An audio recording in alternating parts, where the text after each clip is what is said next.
Chai with Chitra. ஒரு முறை பேரரசு shooting வந்துட்டார் காலையில் 800 ஷூட்டிங். நான் போகல, நான் ஆஃபீஸில் உட்காந்துருந்தேன். நான் எப்போவுமே அந்த ஒரு 3 மணி லெவல் 4 மணி லெவலில் போகிற மாதிரி தான் என் பிளான். திடீர்னு ஃபோன் பண்ணி இங்கே எதுவுமே சரியில்லை, பேக்கப் பண்ணு. திடீர்னு என்னடா பேக்கப் பண்ணுங்கன்னா ஒன்றும் புரியலையே அப்படின்னு. அவருக்கு இங்கே லோக்கல் ப்ராப்ளம். என்ன கேப்டன், என்ன விஷயம்? இல்லை இது இப்படியெல்லாம் எடுத்த சீன் நல்லா வராது, இது வேறு மாதிரி எடுக்கணும். சரி கேப்டன், இப்போ பேக்கப் பண்ணுறோம், பட் அதனால் என்ன மிச்சம்னு கேட்டேன். அது உனக்கு தான் தெரியும். எதுவுமே மிச்சம் கிடையாது.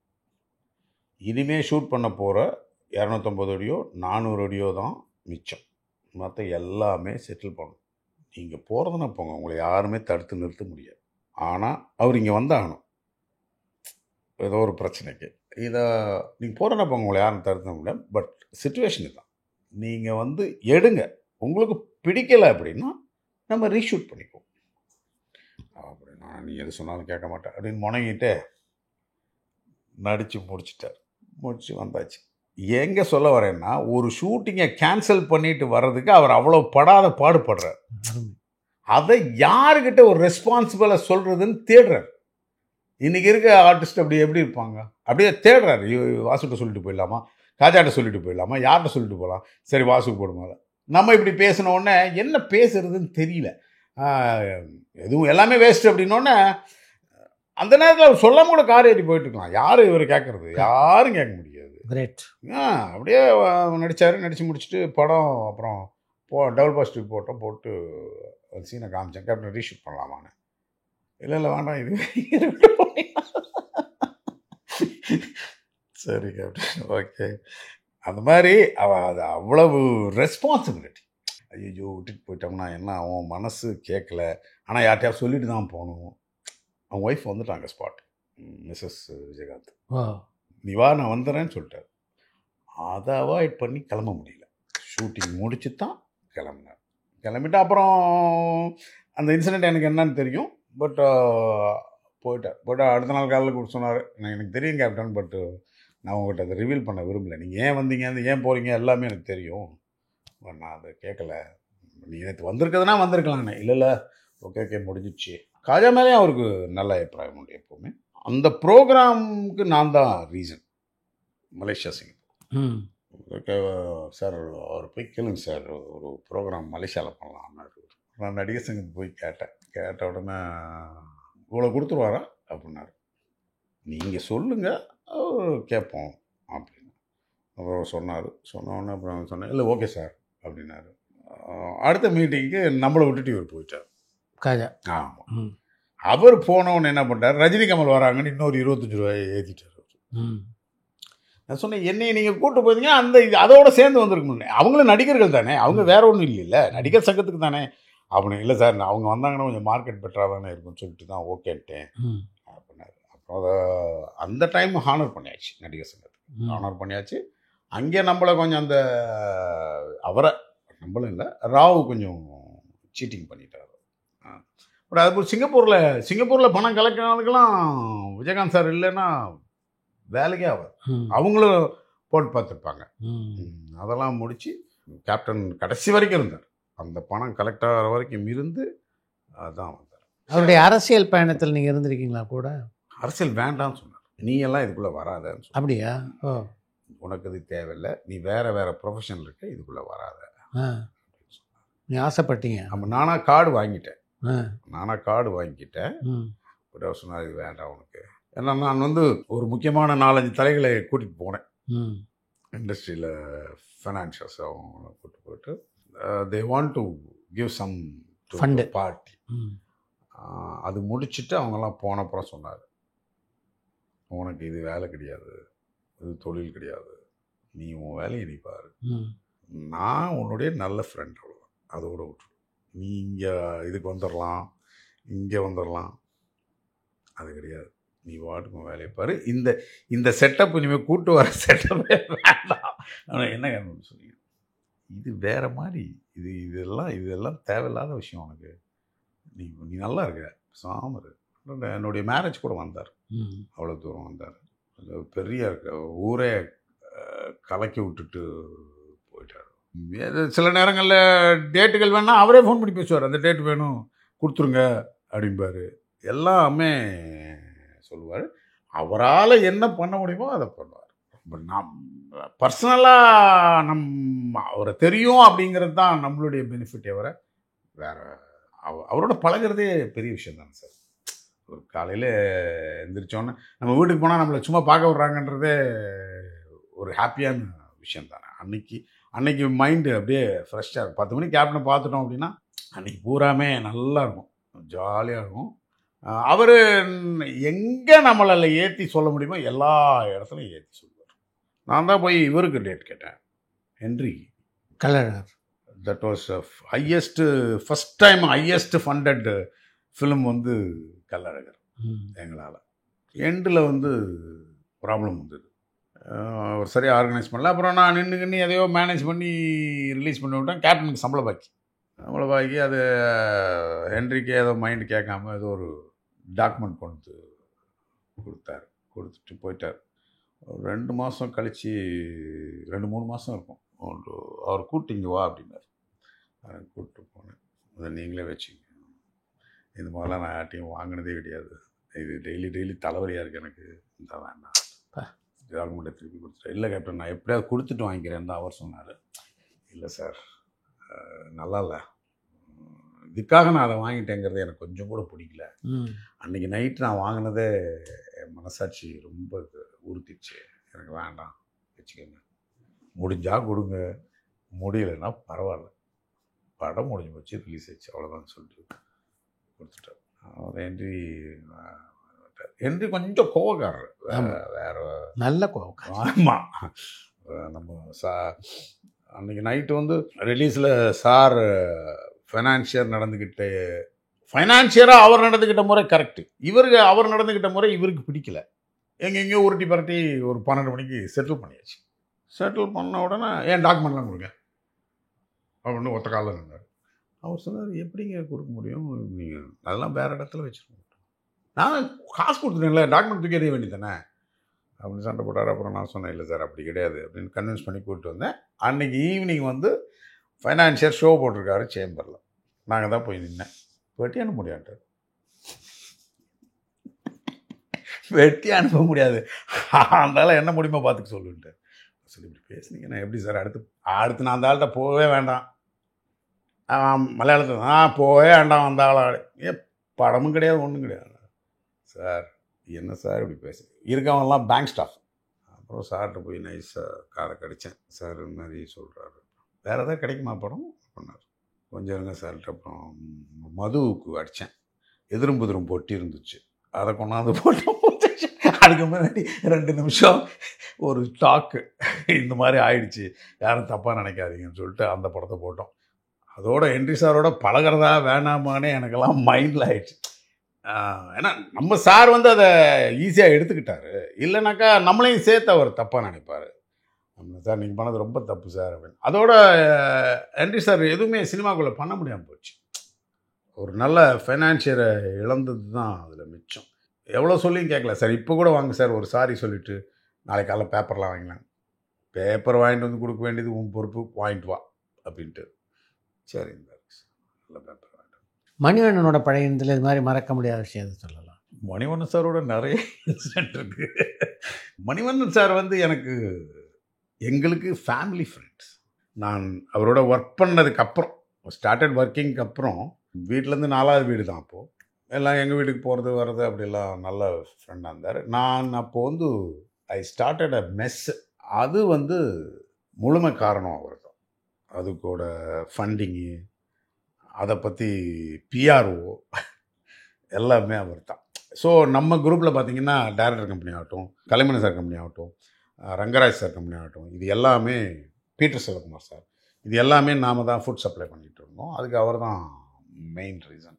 அவர்கிட்ட கொஞ்சம் நான் ஃபீல் பண்ணது லேக் ஆஃப் ரெஸ்பான்சிபிலிட்டிஸ். அது அவரை மாதிரி எனக்கு தெரிஞ்சு டைரக்டரெல்லாம் கிடையவே கிடையாது சார். அது எந்த ஷாட்டை எங்கே வேணால் எடுப்பார் அவர். முக்கியமாக சொல்ல போனோன்னா, இனி ஒரு சுதந்திரத்தில் வந்து வெடி வச்சு சந்திரசேகர் வந்து சாகர ஷாட் வந்து டேக்கன் இன் ஊட்டி. அந்த வெடித்து அவர் சாகர ஷாட்டு க்ளோஸ் எடுத்தது சென்னையில். இதே மாதிரி ஏவிஎம்மில் வந்து கனம் கோட்டாரில் வந்து 6 மணியோடைய செட் வாடகை முடிஞ்சு போச்சு. 7 மணிக்கு மேலே வெளியில் ஷூட். இப்போ 6 மணிக்கு மேலே ஷார்ட்ஸ் பேலன்ஸ் இருக்குது. சத்யராஜ் வந்து கம்பிக்கு பின்னாடி நிற்கிற மாதிரி. இப்போ நான் சொன்னேன் 6 மணிக்கு மேலே போனீங்கன்னா எப்படியும் 1 hour தான் ஷூட்டிங், பட் அவன் ஹாஃப் டே வாடகை போடுவான். நீங்கள் வெளியில் வந்து திருப்பி ஷூட்டிங் வேறு நமக்கு இருக்குது அப்படின்னு வச்சார். அந்த மெஷ் மட்டும் கிடைக்குமா அப்படின்னாரு. அது வேணால் கேட்கலாம் சார், நம்ம செட்டு தான், கலட்டிடுவோம். அதை கலட்டிட்டு வந்து க்ளோஸ்அப்பை நடு ரோட்டில் எடுத்தார். அதை மட்டும் வச்சுட்டு க்ளோஸ்அப் எடுத்தார். கனம் கோட்டாரில் வந்து வெள்ளூரில் ஷூட்டிங். வெள்ளூரில் நைட்டு ஆக்சுவலி என்னை அடிச்சிட்டாரு ஹோட்டல் ரூமில். அடித்த உடனே நான் சொன்னேன், சரி நான் கிளம்பிட்டேன், எதுவுமே யார்ட்டையும் சொல்லலை, கிளம்பிட்டேன். கிளம்பி பஸ் ஸ்டாண்டுக்கு வந்துட்டேன். பஸ் ஏற போனப்போ செல்வமணி வந்தார். செல்வமணி வந்துட்டு, இப்படி நடுவில் போனால் நாளைக்கு காலைல மைசூரில் ஷூட்டிங், இதெல்லாம் என்ன பண்ணுறது, நீ பாட்டுக்கு ஏறி போகிறேங்கிற. நான் சொன்னேன், செல்வா எது வேணால் பொறுத்துக்கலாம், அடிச்சு போகிறேன் இப்படி செல்வார், நீ இந்த ஷூட்டிங்கை முடிச்சுட்டு இனிமேல் வராது அப்படின்னு சொல்லிட்டு செல்வா என்னை கன்வின்ஸ் பண்ணி கூட்டு போனார். நானும் டேரக்டரும் அப்புறம் பேசவே இல்லை. மைசூர்லலாம் ஷூட்டிங் மட்டும் முடிஞ்சிட்டு சென்னை வந்தாச்சு, பேக்கப் பண்ணி. நான் போகல. பொக்காடே சார் ஆஃபீஸ்லேருந்து வந்தாங்க. நான் ஹிந்தி படம் ஒர்க் பண்ணுறேன். அவர் தெரியாமல் வந்து என்னை, நான் இவர் கூட போனவரை அவர் வந்து கோ டைரக்டர்னு என்னையே நினச்சிக்கிட்டார். அவர் ஏன்னா இவர் என்ன சொல்லணும்னு எக்ஸ்பிரஸ் பண்ணணும்னு நினைக்கிறத நான் தான் அவருக்கு சொல்லிக்கிட்டு இருந்தேன். அவர் கோ டைரக்டர் நினச்சிட்டு அவர் ஷெடியூல் எல்லாம் எங்கிட்ட தான் டிஸ்கஸ் பண்ணுவார். சார் பொக்காடே சார் கூப்பிட்டு சொன்னார். எதுக்கு அப்படின்னு. இல்லை சார் ஷெடியூல். நான் அவர்கிட்ட இல்லைங்க, டேரக்டர் வந்து நின்றுட்டேன், நீங்கள் போங்க, நீங்கள் போய்ட்டு டேரக்டர்கிட்டே வாங்கிக்கிங்க. இல்லை சார் அவர் வேறு மாதிரி சொல்கிறார். என்ன சொல்கிறார், இது வரைக்கும் யார் உங்களுக்கு ஷெடியூல் கொடுத்தாங்களோ அவங்ககிட்ட போய் வாங்கிக்கிங்க, எங்கிட்ட ஏன் வரீங்கன்னு அவர் சொல்கிறாரு. அதனால் பொக்காடே சார் உங்களை பார்த்து சொல்கிறாரு. சரி பொக்காடே சாருக்காக இது சரி பொக்காடே சார் ஆஃபீஸ் போனேன். ஆஃபீஸ் போய்ட்டு என்ன சார் அப்படின்னா, இல்லை ஷெடியூல் போடுப்பா, இது ஷூட்டிங் இருக்குது. சரி இது அப்புறம் நேராக திருப்பி பேக் டு டேரக்டர்கிட்ட போகிறப்போ, என்னடா பிரச்சனை என்ன அப்படின்னாரு. ஒன்றும் பிரச்சனை இல்லை. சரி அன்றைக்கி ஏதோ நடந்துச்சு, அதை வந்து மைண்டில் வச்சுக்காத. அது என்ன நடந்ததுன்னே டேரக்டருக்கு தெரியல. முதல் பிரச்சனை சத்யராஜ் இல்லைன்னா அன்றைக்கி நிலமை வேறு. ஆமாம், சத்யராஜ் குறுக்கால பூந்து அவர் ஹைட்டுக்கும் அதுக்கும் டேரக்டரை பிடிச்சி தூக்கிட்டு போயிட்டார். அப்புறம் படம் முடிச்சுட்டு சொன்னார், பாம்பேயில் டேரக்டர் தனியாக படுக்க மாட்டார். ஆமாம் ஆமாம், இது ஒரு பெரிய பிரச்சனை அவரோட. அதனால் நானும் இந்த சி பிரின்ஸ் ஹோட்டலில் தான் படுத்துருப்பேன்.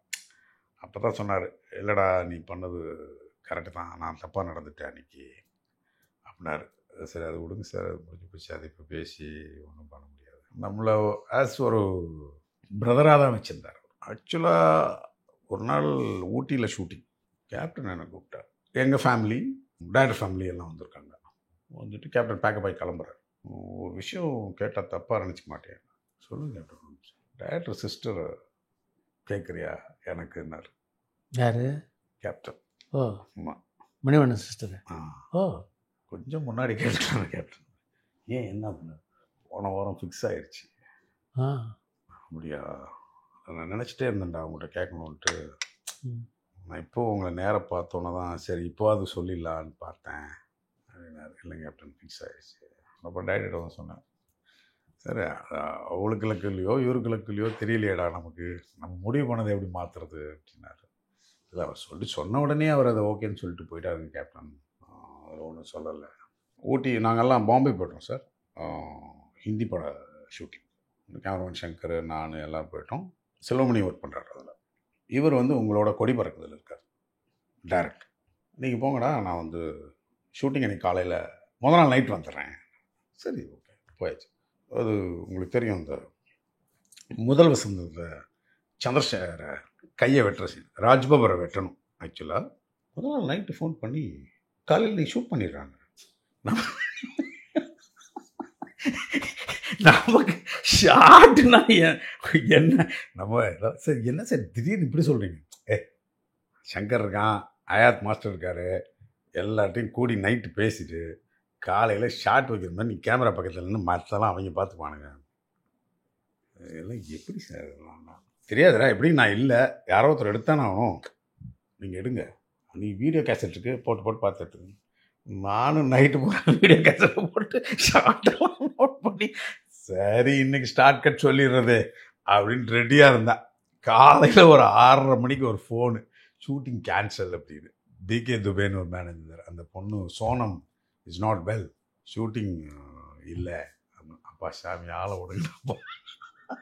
அது மாதிரி எதுக்குமே கவலைப்பட மாட்டார். என்ன வேணா நீ போய் பார்த்துட்டு வா, நீ போய் பார்த்துட்டு வா, நீ போய் பார்த்துட்டு வா, இப்படி தான். அவர் சம்பாரித்த அளவுக்கு காசு யாரும் சம்பாதிச்சுப்பாங்களான்னு எனக்கு தெரியல. ஆஸ் ஆக்டர் ஆனப்புறம் அவ்வளோ சம்பாரித்து ஒரு மேனேஜ்மெண்ட் இல்லாததுனால்தான் மிஸ். பொள்ளாச்சியில் சார் நான் இப்போ போய் பார்த்தேன், பொள்ளாச்சிக்கு மேலே 80 ஏக்கர்ஸ் வாங்கியிருக்காரு. 80 acres. That payment was not completed, it is default ஆயிடுச்சு. அந்த லேண்டெல்லாம் இப்போ வாங்கவே முடியாது. பொள்ளாச்சியில் வீடு, ஆமாம், அவங்க ஊரில் கல்யாண மண்டபம் எல்லாம் போச்சு போச்சு. பொள்ளாச்சி வீடு அவர் கீழே விற்றாரு. இந்த வீடு கூட இப்போ இந்த பையன் வித்துட்டான்னு சொல்கிறாங்க, எனக்கு தெரியல. I don't know that. ஆமாம், வித்துட்டேன். மற்றபடி அந்த 80 ஏக்கர்ஸ்லாம் இன்றைக்கி இருந்துச்சுன்னா விலையே வேறு சார். அன்றைக்கி 80 lakhs தான். 80 ஏக்கர்ஸ் 80 lakhs. 80 lakhஸில் பேமெண்ட் கொடுத்து லாஸ்ட்டில் கொடுத்து முடியாதுன்னு அதை பற்றி அவருக்கு மனசில் வச்சுக்கிட்டதாகவும் தெரியல. இந்த எலக்ட்ரானிக் பொருள்களுக்காகவே காசை செலவு பண்ணிவிட்டு ஜாலியாக இருந்துட்டு போயிட்டார். நான் லாஸ்ட்டில் பார்த்தது ஜெமினியில் ஒரு ஷூட்டிங்கில் இருந்தார். இப்போ பார்த்தேன், அப்பப்போ ஒரு ஃப்ரீயாக இருந்தால் நம்ம ஆஃபீஸில் வந்து உட்காந்துக்குவார்.